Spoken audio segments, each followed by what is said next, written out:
नागपूरमधल्या दक्षिणामूर्ती गणेशोत्सव मंडळाची विसर्जनाची मिरवणूक सध्या सुरू झालेली आहे। महाल परिसरामधून ही मिरवणूक सध्या निघाली आहे।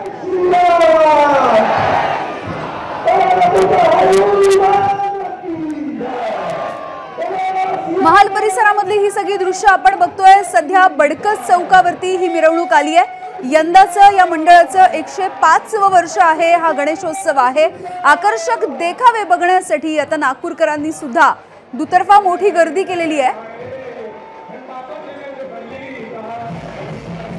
आणि याविषयी बोलूयात, तिथे उपस्थित आहेत आमचे प्रतिनिधी रजत वशिष्ठ। रजत,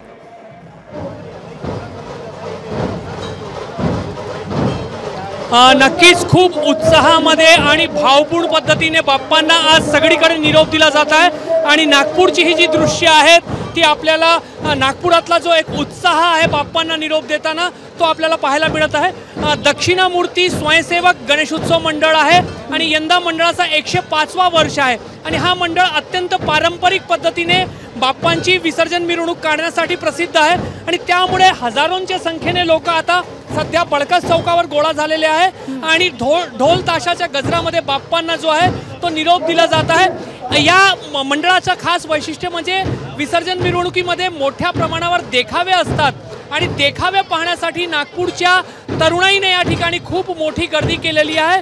आणि हळूहळू प्रचंड गर्दी आहे आणि हळूहळू ही मिरवणूक जी आहे ती समोर मार्गक्रमण करत आहे। एकानंतर एक ढोल ताशाचे जे पथक आहे ते आपलं सादरीकरण करत आहे आणि बडकस चौकावरून हळूहळू अत्यंत हळूवार गतीने ही मिरवणूक जी आहे ती सध्या मार्गक्रमण करताना आपल्याला पाहायला मिळत आहे। यंदा मंडळानं केरळच्या गुरुवायूर मंदिराचा श्रीकृष्ण मंदिराचा देखावा तयार केलेला होता आणि त्या देखाव्यातील अनेक ज्या मूर्ती आहेत ते पण या मिरवणुकीमध्ये आहेत आणि त्यांना पाहण्यासाठी लोकांनी प्रचंड गर्दी जी आहे ती सध्या बडकस चौकावर केलेली आहे।